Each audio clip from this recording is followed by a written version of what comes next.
In this video, I want to highlight the writing of Stephen Moffat, critiquing and praising his work on television. After 4 series, Russell T Davies stepped down as showrunner on Doctor Who, promoting Stephen Moffat as his successor. Stephen Moffat was an ideal choice.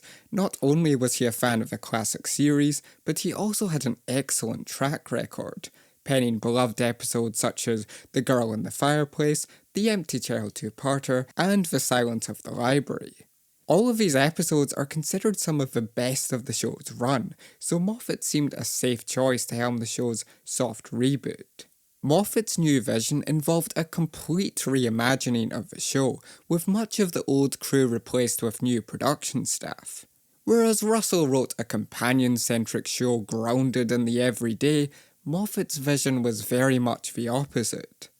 The general tone for the show felt similar, but Moffat had more fairy tale leanings in his first series, clearly more interested in writing the Doctor over his companions. Russell's run was very casual, but Moffat's vision was to give the show tighter, complex plots, aiming to tackle ideas that a feature film could tell, conveying his leanings towards intricate stories with sci-fi tricks.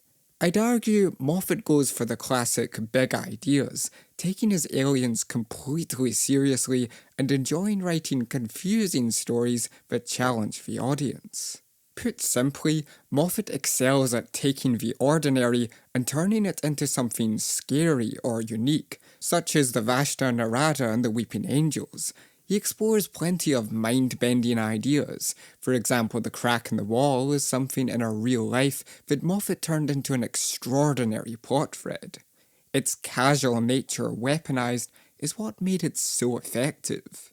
Moffat plays on effective horror cliches and visual imagery lots. His monsters are a lot more interesting than RTD's typical fare, showcasing the strength in his overcomplications of some elements. Characters like the Weeping Angels and Silence are incredible ideas rightly synonymous with the show, feeling like they've been ripped out of a nightmare. As a writer, Moffat often follows through on ideas set up in his scripts. Whether you like his stories or not, he's clearly talented at science fiction stories, involving multiple layers into episodes, not unlike the work of Christopher Nolan. Arguably, these layers of complication is something that can drive away general audiences, but I like this vision a lot myself. To Moffat, the Doctor works best when he's forced into impossible situations that he has to genius himself out of. Unlike Russell, he generally makes these satisfying, not relying on cop-outs.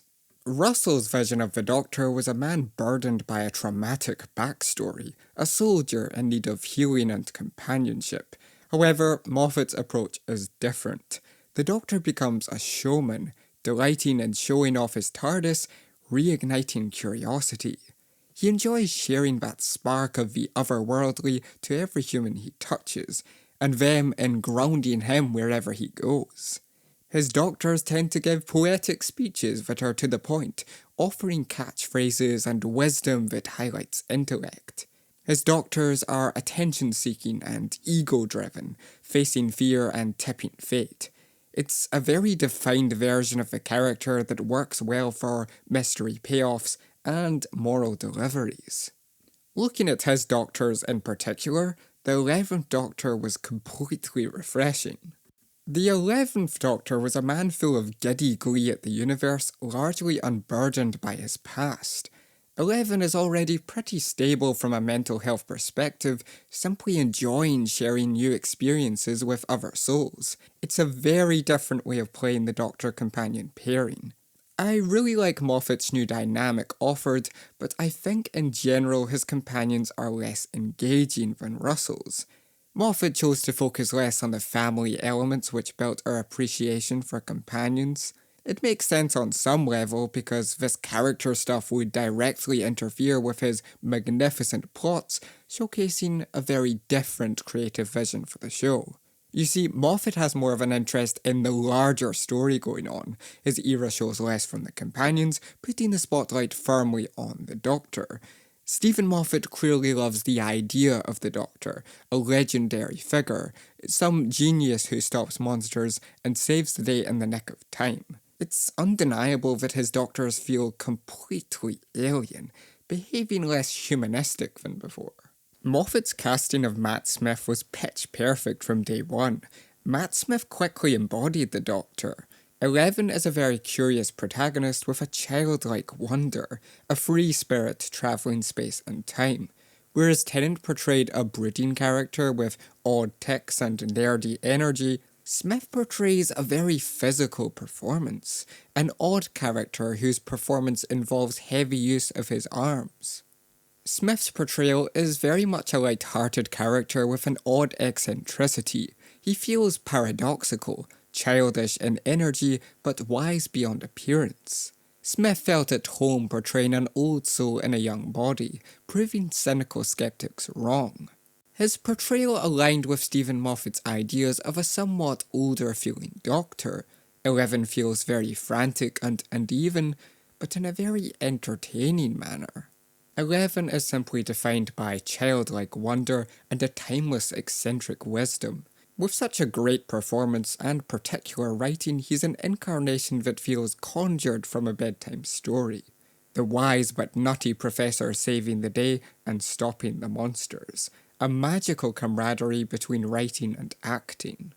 11 shows that Moffat just knows how to write the Doctor, but he's less adept in other areas such as the companion. In general, I think the way Moffat writes women often gets flack. He does write strong female archetypes, but they tend to be rather surface level. I feel like Clara is a good example. Her character is really bland in Series 7, serving as a plot point over a companion. From a character standpoint, she just feels very flat, and the overimportance of her mystery didn't pay off, making her more enigma than character. Series 8 steps it up a bit with some scenes at school, but she still has her issues. Her dating scene with Danny Pink have no charm whatsoever, and her home life is non-existent. What saves Clara is her great dynamic with the Doctor. After acclimating to a whimsical incarnation, Clara struggles when 11 turns into the 12th Doctor, older, grumpier, and featuring a certain formality. It's a huge status shift. However, Clara comes to terms with regeneration. It takes a while, but she slowly learns that the 12th Doctor is the same man, whilst having an entirely new persona. Essentially, Clara shows maturity and learns to adapt, and a new type of friendship is formed. Clara and 11 were very peaceful, however Clara and 12 go on a longer road to understanding. Though Clara isn't my favourite companion, I thought the way her personality clashed with 12 was excellent. Moffat's idea of uniting a control freak and a rebel proved to be a compelling dynamic. One of my favourite scenes highlighting this is after Danny Pink's death. Overcome with grief, Clara threatens the Doctor on a volcano, burning TARDIS keys until she gets her way. It's a raw emotional moment, one that reminds us Clara doesn't take orders. Despite this confrontational anger, they're also bonded in underlying friendship. Seeing their dynamic evolve is satisfying. We see Clara become reckless, trying to embody the Doctor. It's underlined very overtly when she takes the Doctor's place in Flatline or pretends to be the Doctor in Death in Heaven. Some great moments for her character. However, these moments ultimately lead to her death, when her reckless attitude comes full circle, causing her end. The death is a noble one. She chooses to save Rexy, a moment of complete compassion that's common to the Doctor's character, but not often seen in a companion. Clara's fate did a lot for Capaldi's era, leading to the Doctor's grief in Heaven Sent. Of course, Clara comes back again, but for me, Face the Raven is when the character should have been said goodbye to. Because in that episode, Clara fully faced death in a way the Doctor even struggles to. Her final speech sounds exactly like something the Doctor would say. It's a strong moment for the character. Clara's plea for the Doctor to stay a good man brings their relationship full circle, holding him to the mark in her absence. Face the Raven is simply the most natural end to her character, followed by Heaven Sent, a masterpiece. To talk about Moffat's writing without mentioning Heaven Sent would be a crime. It's perhaps Moffat's best episode, a long, isolated story where the Doctor is allowed to endlessly monologue, but underneath all his words is a continuation of grief, grieving Clara's recent death due to his lack of care, his lack of guidance. The episode is a restrained and beautiful piece on persevering through grief, and Capaldi's gravitas and despair shines. The episode conveys that every day of grief is hard, but if we keep going we can get to the other side. It's an episode that perfectly conveys struggle, and it's interchangeable as a piece on grief, stress, or depression. There's so much to read from the story. It's one of the most artistic episodes in the series, but it's only rewarding if you've watched all of Clara's adventures. Only if you've experienced their charged confrontations in the TARDIS. Understood Clara's mark on the Doctor.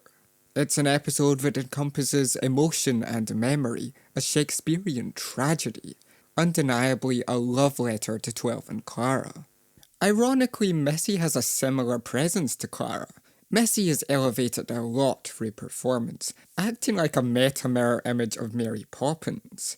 Importantly, Missy's persona did change the typical Master Doctor dynamic. Her character is pretty entertaining, ruthlessly dangerous, and effortlessly charming. The character was unpredictable in a way more interesting than Sim's version. However, Missy was more than meets the eye. She was given depth in her arc. In Series 8, she's at her worst, a calculating foil to the Doctor. In Series 9, she proves to be a situational ally, and finally, in Series 10, she becomes a true friend to the Doctor. Or at least an ally. What's so poetic about this is the Doctor referred back to this in Series 3.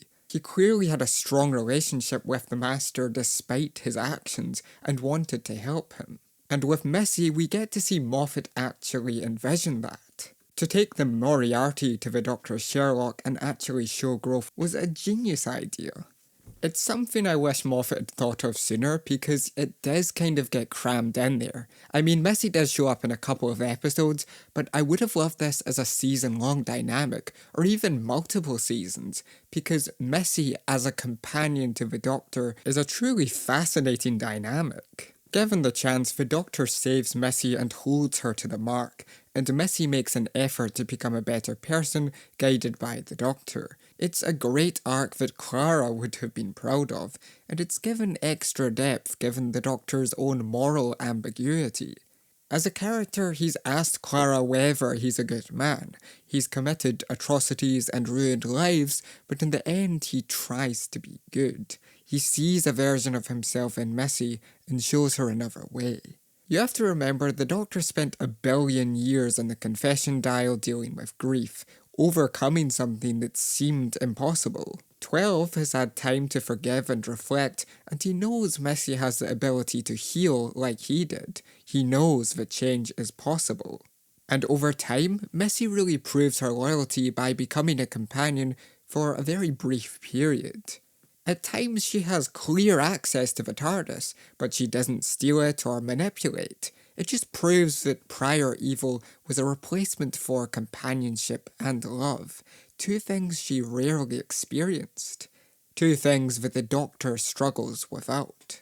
The Master has always had a closeness with the Doctor, and for Missy, travelling with him seems to be enough, someone who understands her like no other. The two have walked similar paths and are forever linked. This forgiveness and unity is pretty special. Instead of trying to take control of the universe, Missy learns to appreciate its beauty. It's such a beautiful arc that feels so fresh, because so many Doctor Who villains are plain evil. But when you put the work into nuance, it just makes a character completely compelling.